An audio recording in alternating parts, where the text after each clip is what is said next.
I hear that there is a discontent and rebellion brewing in Parliament, and truthfully, I'd be grateful to see it. Because you see, as I understand it, those who have tested the way the wind is blowing,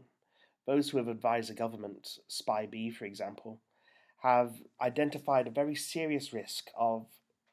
public disorder as a consequence of what's happening here, as a consequence of the decisions that are being taken now in order to try and keep our country safe. And in the event of rioting, their conclusion,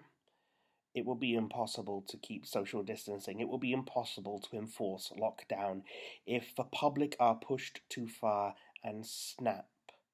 The number of options the government has is greatly diminished,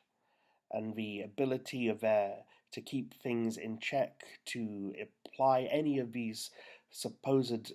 mechanisms that are supposed to keep us safe, that are supposed to help prevent the transmission of a virus, they will fall apart. And there has to be a decision made about how far you can push the British people.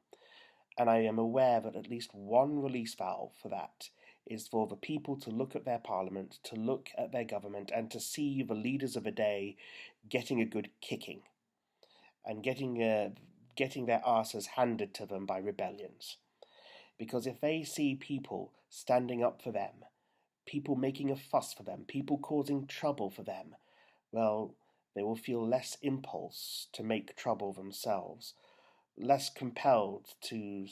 stand up and say, I'm not going to take this anymore, and I don't care if you arrest me, I am going to rebel. And I would rather have a rebellion on the green benches and the red benches in the parliament than in our streets with petrol bombs and blood.